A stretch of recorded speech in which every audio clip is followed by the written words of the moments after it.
এখন আমরা আলোচনা করব অপারেটিং প্রফিট রেশিও। প্রথমে আমরা দেখব অপারেটিং প্রফিট রেশিওটা কাকে বলে। অপারেটিং প্রফিট রেশিওর বাংলা হচ্ছে কার্যনির্বাহ মুনাফার অনুপাত। প্রথমে আমরা দেখব এই কার্যনির্বাহ মুনাফার অনুপাতটা কাকে বলে।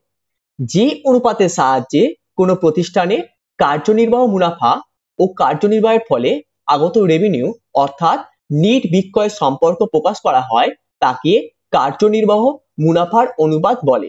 ঠিক আছে, তাহলে আমরা প্রথমে দেখলাম কার্যনির্বাহ মুনাফার অনুপাতটা কাকে বলে। এইবার আমরা জানবো অপারেটিং প্রফিট রেশিওর ফর্মুলা।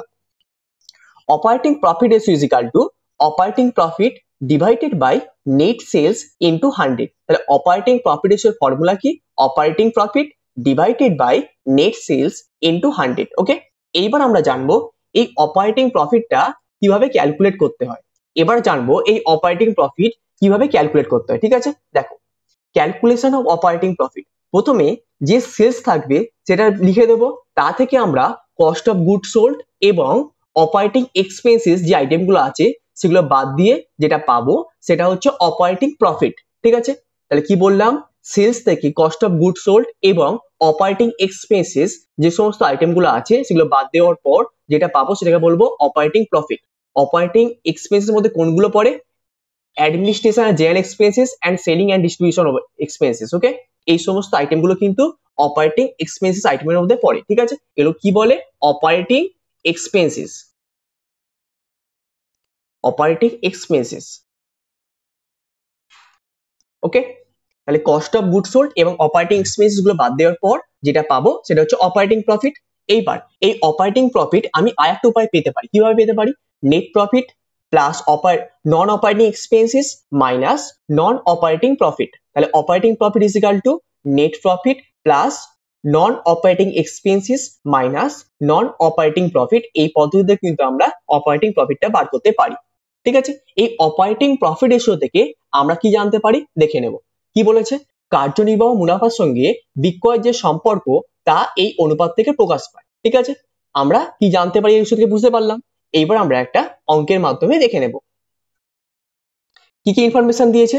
নেট সেলস বলেছে 4 লক্ষ টাকা, কস্ট অফ গুড সোল্ড বলে দিয়েছে 2,60,000 টাকা, অফিস অ্যান্ড অ্যাডমিনিস্ট্রেশন ওভারহেড বলেছে 30,000 টাকা, সেলিং অ্যান্ড ডিস্ট্রিবিউশন ওভারহেড বলেছে 10,000 টাকা, অ্যাবনর্মাল লস বলেছে 5,000 টাকা যেটা কোনো কাজ নেই, ইন্টারেস্ট পেড 5,000 টাকা বলেছে আরো কোনো কাজ নেই।